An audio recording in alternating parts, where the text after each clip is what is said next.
on va reprendre dans cette argumentation du sabbat, mais il va y avoir évidemment beaucoup d'éléments qui vont être mêlés les uns avec les autres. Donc, on était parti déjà sur des éléments de psukim, c'est-à-dire des éléments liés à des versets. Donc, vous vous rappelez que c'était tout ça lié à l'analyse de cette notion de Kohen et Bat Kohen. D'accord? Et la dernière fois, vous vous rappelez qu'on avait vu qu'il y avait plusieurs degrés, que le Zohar, il avait vu plusieurs degrés, qui étaient effectivement, vous vous rappelez, on avait dit qu'il y avait ici, on avait vu ici qu'il y avait Kohen, Ish Kohen, le Kohen Gadol et le Kohen Stam. Et qu'en gros, tous ces éléments scripturaires maintenant, on va les interpréter par rapport aux Neshamot. Pourquoi est-ce qu'on a choisi le Kohen? C'est une bonne question chez les Mefarshim. Alors évidemment, le Kohen, c'est le prêtre. Évidemment, le Kohen, c'est la notion de l'unité. Et même d'après les Sphirot, le Kohen, il est lié à Chochma. En tout cas, c'est une question qui est comme ça. Et donc, effectivement, maintenant, vous vous rappelez les versets qu'on avait. On était passé au folio 95b. Et cette fameuse question où Bat Kohen Kitié Leishzar est la fille du Kohen lorsqu'elle sera un homme étranger. Donc, pourquoi est-ce qu'on a dit, évidemment, la notion de Ish? Et tout ça, on l'avait appliqué à la Neshama. Je répète juste un truc de vocabulaire important. Neshama et Nishmata en araméen, ça indique deux choses. Et c'est clair dans le Harizal et chez Mefarshim, c'est à la fois le nom global de la structure et à la fois une partie. Parce qu'effectivement, on aura Nefesh, Ruach et Neshama, parce qu'ici, on est sur un mode de 3. Donc, n'oubliez pas qu'à chaque fois, ça peut désigner les deux. Mais ici, de façon générale, c'est plus la Neshama de façon globale. Et donc, on va juste reprendre le dernier paragraphe. Tout. Alors, tout, évidemment, dans le Zohar, ça veut dire c'est une explication en plus, alors qui est souvent différente de la première, mais qui peut des fois la contredire. Tout. It Baikra. Il y a dans ce verset, où Vat Kohen Kitié de Ishzar, et la fille du Kohen qui sera un homme étranger. Très bien. Donc vous avez bien compris que ce verset-là, en fin de compte, ce qui, c'est ça l'histoire. Le qui dans le verset, il veut dire lorsque. Mais ce qui ici, il indique aussi une possibilité métaphysique. Puisqu'on a dit que maintenant, Bat Kohen, c'était l'âme. Donc ça veut dire quoi? Il est possible que l'âme, elle soit vers un homme étranger. Autrement dit, un corps étranger. Aluvata, ihi nishmata kadisha. Alors, j'avais hésité sur ce terme de alouv. Alors, évidemment, c'est un terme en hébreu, aluvat nefesh, c'est la désolation. Autrement dit, c'est pas bon. Mais c'est pas bon pour l'âme. Parce que cette âme-là, finalement, elle est désolée de ça. Comment est-ce qu'une âme, elle peut se retrouver dans un corps étranger? Ça veut dire quoi ici, étranger? Ça veut dire qu'il n'est pas de son degré. On relit dans les mots doucement. Aluvata nishmata kadisha. Et donc cette âme-là, elle est désolée. Pourquoi? Kitié deishzar. Parce qu'elle va être pour un homme étranger. Deka itmashrat. Et parce qu'elle a été attirée. Alors laissez les questions de côté. Mais ici on comprend que l'âme, elle va être attirée. Ça veut dire qu'elle va descendre. C'est comme si on tire quelque chose du haut vers le bas. Et elle est attirée dans un endroit qui est pas bon pour elle. Ou qui est étranger au sens de extérieur pour elle, quoi. C'est pas son domaine. Évidemment, chaque mot de ce Zohar, il faut qu'on réfléchisse. Et il me semblait que je vais terminer par cette question. Et comment est-ce qu'on interprète ici ce Ishzar? Al-Giyura d'Idgeyar. C'est sur un converti. J'ai posé une question la dernière fois, j'ai dit, mais pourquoi est-ce qu'on nous prend le cas le plus difficile, je veux dire? Si on veut nous expliquer les Gilgulim, explique-moi simplement qu'il y a des âmes et que les âmes, elles vont descendre dans des corps et qu'après il va y avoir quelque chose qui va se passer dans ce monde-ci. Et ici, on nous a expliqué la chose depuis le côté inversé. Où Vat Kohen Kitié le Ishzar, la fille du Kohen qui est un homme étranger. Et c'est quoi? C'est un converti. On va pas refaire toute l'histoire de la conversion, c'est très compliqué. Mais, si on reste dans le texte lui-même, on avait dit que c'était quoi le paradigme des âmes? C'était Abraham. Abraham, c'est un converti. C'est le premier de tous les convertis. C'est pour ça, et vous réécouterez les cours, que le Harizal, et le Ramak aussi, il avait dit que donc on est sur un modèle de Abraham, Yitzhak, Yaakov, 3. Mais avant ça, c'est Adam. Et vous vous rappelez, et on avait dit que c'était 3, 12, 70. 3 les patriarches, 12 les tribus, 70 ceux qui sont rentrés en Égypte, et 600 000 ceux qui vont sortir d'Égypte. J'espère que ça c'est clair. Alors maintenant, pourquoi est-ce que le fait que l'âme, elle soit sur un converti, c'est considéré comme Ishzar? C'est ce qu'on va expliquer ici. Mais d'abord, il est clair que dans le processus de conversion, il y a un changement. Ce changement, c'est aussi un changement dans l'âme. Alors on résume ça de façon simple, à savoir que le converti, il va recevoir une nouvelle âme. Mais tout de suite, la question va se poser. C'est qu'on ne parle pas maintenant d'un processus qui va de la naissance à la mort. Le converti, il a déjà un âge, un passé. Donc c'est à ce moment de la conversion-là qu'il reçoit une nouvelle âme. Donc du coup, on va essayer, et ça va être expliqué dans la suite, je vais vous montrer comment, de comprendre comment ce processus d'attribution des âmes, il peut se faire aussi durant la vie. Donc il y a un processus de l'âme, de la naissance à la mort. Et il y a aussi un processus de l'âme suivant divers épisodes ou occasions de la vie. On verra, ça pourrait être même aussi le Shabbat, etc. et des éléments différents. Ou farhat ale migan Eden. Donc on va revoir ça, on l'a vu la dernière fois. Et elle va maintenant voler. Farhat, ça veut dire elle vole. Dire cette âme-là, elle va voler. Migan Eden, depuis le jardin d'Éden. Donc, le lieu d'origine de l'âme, il est haut ici. Donc un converti va recevoir une âme qui provient du jardin d'Éden, Be'orach Satim, dans une voie cachée. Évidemment. Qu'est-ce qui fait qu'un converti, il va maintenant avoir une âme du jardin d'Éden? Alors ça fait partie de quelque chose, d'un processus qui est caché. On va expliquer ça dans un paragraphe d'après. Mais cette âme qui provient du jardin d'Éden, par une voie secrète, on peut dire, Al-Binyana, elle va être sur une construction. La construction ici, c'est le corps. Al-Binyana, Dehid Bene, sur une construction qui a été construite, mais Orla Misava, par un prépuce impur. Parce que le converti, il va se circoncire, mais ses parents, ils ne sont pas circoncis. Donc, c'est quoi maintenant cette hétérogénéité, si je peux dire? Il y a d'un côté ici le il dit Binyana Deid Bene, il y a donc un corps, même une personne, qui provient de son passé. Et dans son passé, elle n'était pas juive, elle n'était pas circoncis, elle, mais ses parents encore moins.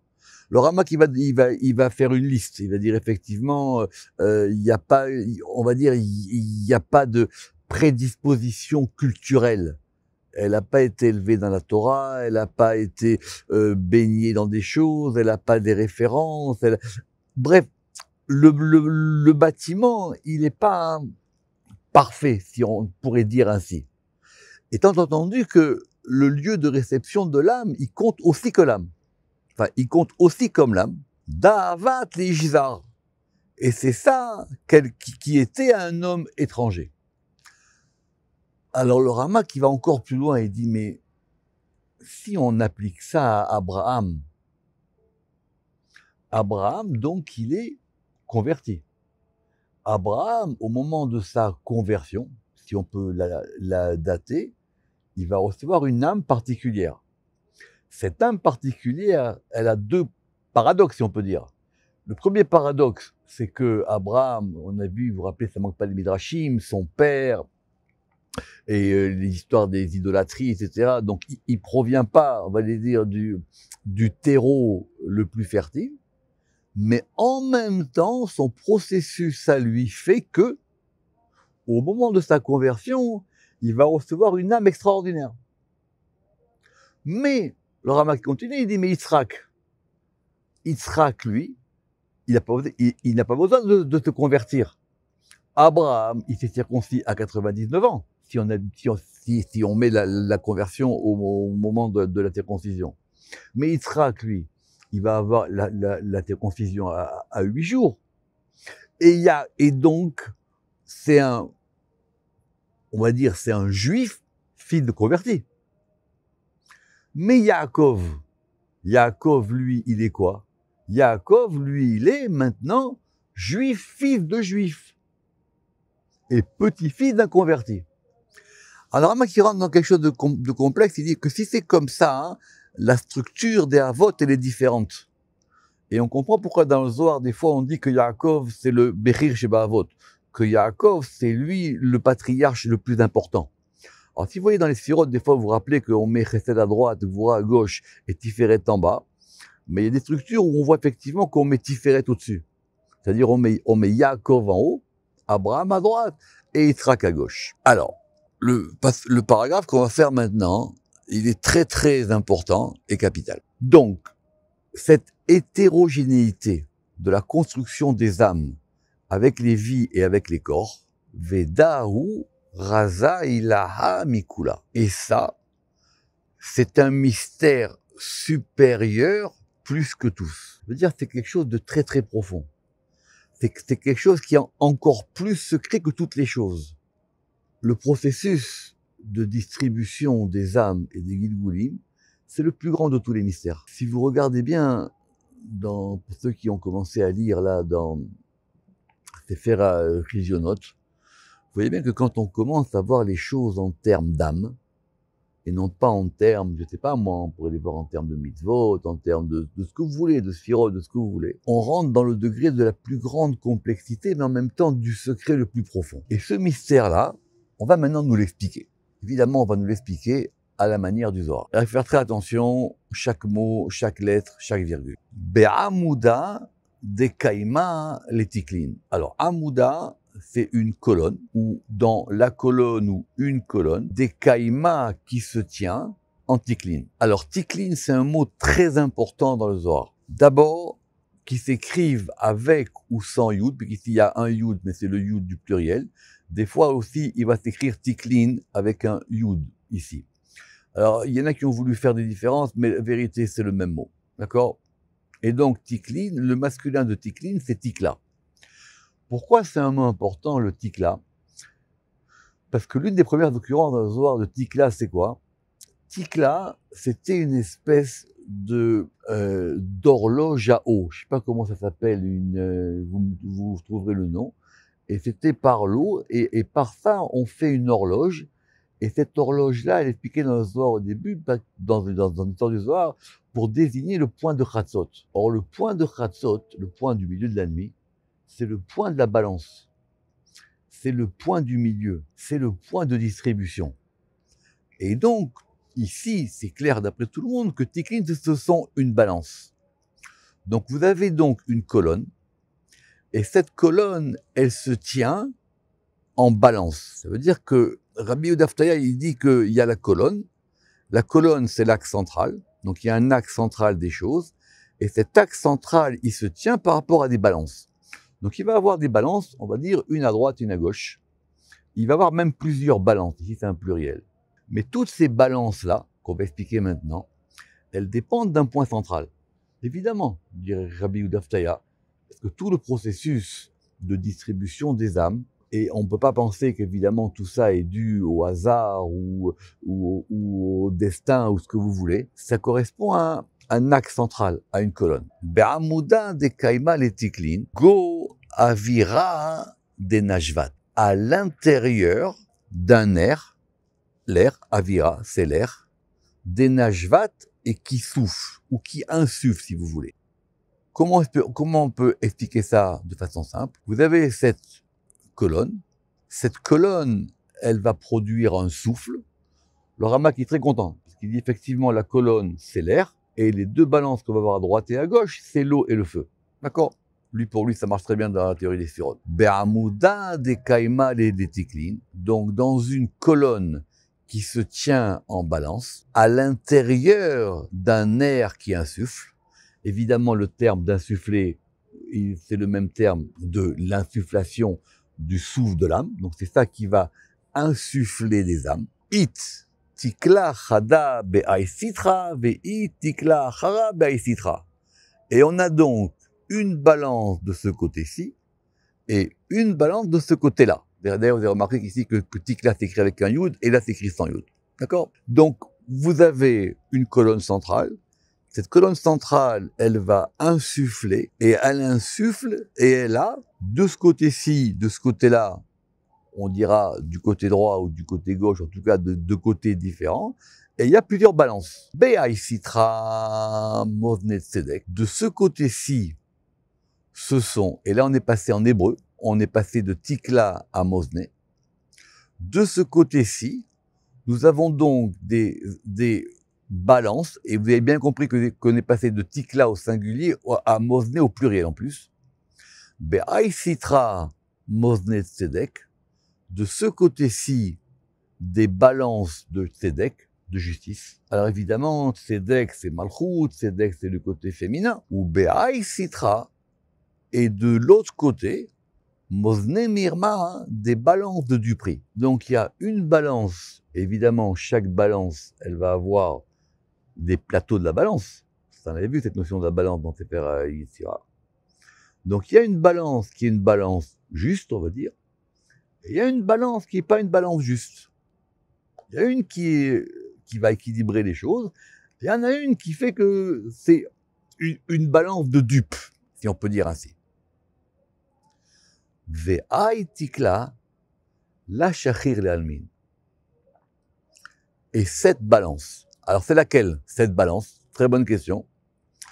Alors le Rama qui veut dire, le Rabbi Yehuda c'est pas très clair, lui pense que c'est la première et pas la deuxième. Bon, en tout cas on peut peut-être l'appliquer aux deux, mais c'est une bonne question. Ve'ai tikla, et cette balance, la shachir le'almin, elle ne se repose jamais. Donc c'est tout le temps en mouvement. C'est tout le temps en mouvement. Ça bouge tout le temps. Et ces balances-là, donc c'est quoi le fait que c'est une balance? Ça veut dire le fait qu'elle va mesurer. Elle mesure et elle pèse.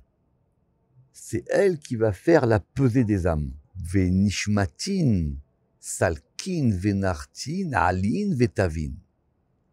Et les âmes, salkin, elles montent. Venartin, et elles descendent. Aline, elles entrent. Vetavin, et elles reviennent. Alors c'est très important cette phrase-là, on va prendre du temps pour expliquer. Premier pshat, Rabbi Yehuda il dit, c'est de là qu'on comprend le terme Gilgul. Les âmes, elles montent, elles descendent, elles rentrent, elles sortent.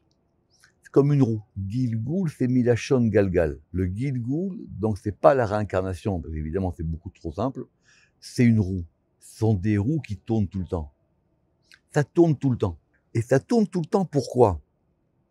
Parce que ça veut dire quoi maintenant que les âmes, elles montent et elles descendent? Alors le Mefarshim me dit c'est très clair, c'est tout le temps. C'est-à-dire à la fois les âmes, elles montent et elles descendent, au moment de la vie, au moment de la mort, mais en même temps, comme on l'a vu dans le Zohar plusieurs fois, au moment où l'homme il se couche et au moment où l'homme il se réveille, au moment où son âme, elle va grandir et au moment où son âme, elle va effectivement descendre. Venishmatin, salkin, venartin. Le Mefarshim, il dit mais c'est quand qu'elle monte et qu'elle descend? Tout le temps. Tout le temps. Chaque jour, quand on se couche, c'est pour ça qu'on fait cette fameuse prière de Beyadecha Afkidruchi. Chaque jour, puis qu'on dit le soir avant de se coucher, Beyadecha Afkidruchi, c'est marqué dans le Zohar plusieurs fois, dans ta main, je mets mon souffle, mon rouar en dépôt. D'accord? Beyadecha Afkidruchi. Donc ça monte et ça descend. Mais ça peut être aussi en même temps, au moment de la vie ou de la mort. Ça peut être aussi, par exemple, on verra qu'il y a des neshamot de Shabbat. On verra qu'il y a des neshamot de Chol. On verra qu'il y a des neshamot liés, par exemple, à des moments particuliers. Donc, tout le temps, les âmes, elles montent et elles descendent. Alors maintenant, ça veut dire quoi? Al-in vetavin. Ça veut dire quoi maintenant? Qu'elles rentrent et qu'elles sortent. Elles vont rentrer et sortir des différents lieux des âmes. Alors, le Ramak, il a un long passage pour expliquer c'est quoi ces lieux des âmes. Lui, il attribue ça au Echalot, donc il renvoie au Zohar dans Parashat Pekoudé, mais évidemment, si vous avez fait Shar Echalot, vous pouvez reprendre là-bas toutes les différentes Echalot, et comment on rentre dans les Echalot, et les anges, et les lumières différentes des Echalot. Et tout le temps, il y a du mouvement. C'est-à-dire, ce flux des âmes, c'est un flux ininterrompu. C'est un flux ininterrompu qui dépend de cette colonne qui va insuffler un souffle à ces balances. Alors maintenant, vous allez me dire, mais ça, je veux bien comprendre par rapport à Mosne Tzedek, je veux bien comprendre par rapport aux balances de la justice. Mais c'est quoi maintenant ces balances de la duperie? C'est quoi maintenant que quelque part, dans ce flux ininterrompu des âmes, des fois, c'est un marché de dupes. Et vous comprenez bien ce qu'on peut dire, on peut être très loin de ça. Des fois, ça marche pas. Alors, c'est la suite du paragraphe précédent. Et c'est à la fois ce côté-là de l'étrangeté des choses qui fait que des fois, les âmes, elles peuvent rentrer dans des comptes qui sont pas clairs. Et maintenant, on va voir une expression compliquée, mais qui va nous suivre durant tout Sabbat des Mishpatim. Ve'it nishmatin ashikin. Et il y a des âmes qui sont ashikin. Ashikin, Mat, il traduit comme des âmes tourmentées. Mais Rabbi Yehuda Ftaya, qui en connaît beaucoup plus que nous, il dit que ça provient d'un verset. Et c'est ça la force des grands. C'est qu'effectivement, quand on ne connaît pas les sources scripturaires, on dit des bêtises. Alors ce verset, je vais vous le montrer. Ce verset, il est dans Osée, Oshéa 12:8. Et là-bas, on parle de tous les peuples qui entourent Israël. C'est une prophétie assez compliquée, Oshéa. Mais il y a un passage qui dit comme ça. Kenaan beyado mozne mirma. Kenaan, il a dans sa main des balances de duperie. Vous avez vu? Exactement la même expression. La hachok, et c'est notre même verbe. La hachok aev, et il aime la hachok. Shuraki, il traduit de façon très très subtile. Kenaan, balance de duperie dans sa main, il aime pressurer. Donc, sont des âmes sous pression. Et comme elles sont sous pression, c'est des âmes tourmentées. C'est des âmes qui sont pas à leur place. Le Zohar, il donnera des exemples beaucoup plus tard, ne seront pas pressés. Mais ces âmes-là, et on va reprendre encore donc notre texte, parce qu'il faut tout relire plusieurs fois pour bien comprendre. Donc, on reprend notre texte ici, et on va relire. Alors, la balance, le shriyar l'almin, elle n'est jamais en repos. Elle s'arrête jamais. Venishmatin, salkin, venartin, et les âmes, elles montent et elles descendent. Alin, vetavin, elles rentrent et elles sortent. Veit nishmatin, ashikin. Mais il y a des âmes qui sont, tourmentées. Ok, peut-être que finalement tourmenté, c'est le mot le plus simple en hébreu. Mais j'aime bien le pressuré de Shuraki. Veit nishmatin, ashikin. C'est quoi ce tourment des âmes? C'est lorsque va se produire une configuration particulière.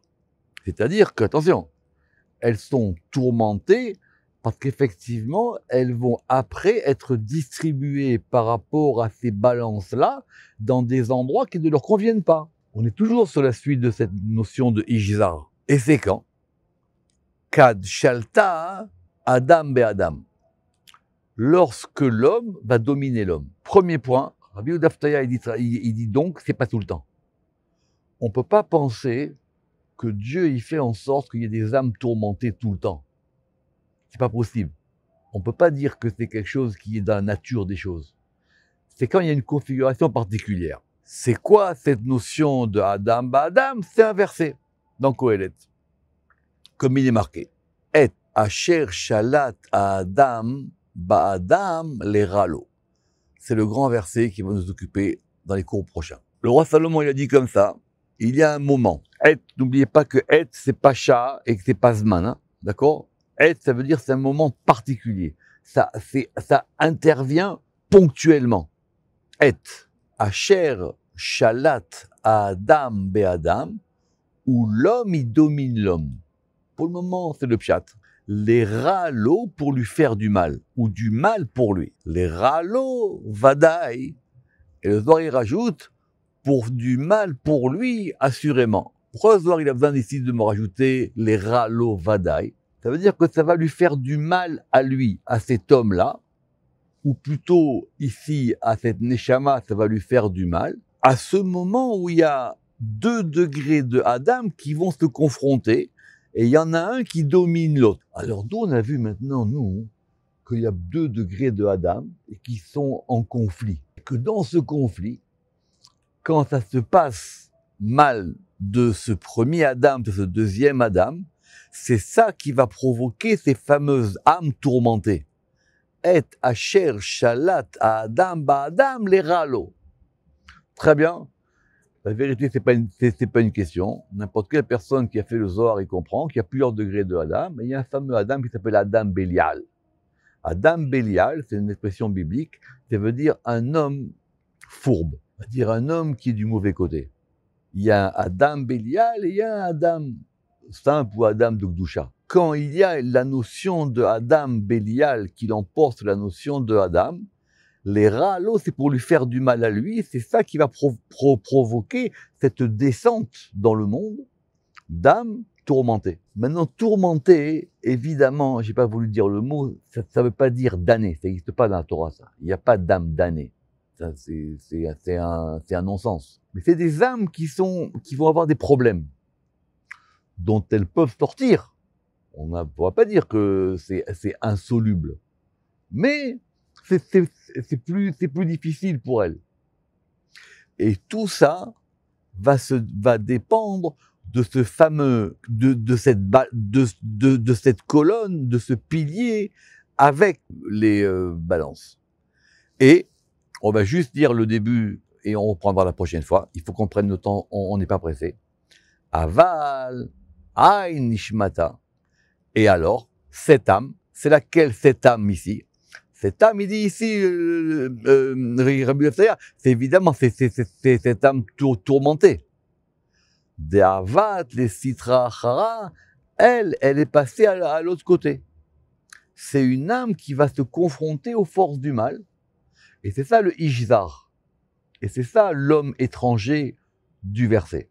Sur ça, le Rama qui dit, et on va terminer avec ça, qu'il faut donc revoir maintenant toute cette notion des clipotes et des orotes, vous rappelez les 4 qu'on a vus dans le chariot de Ézéchiel. On reprendra la prochaine fois. Baruch Adonai Le'olam. Amen ve Amen.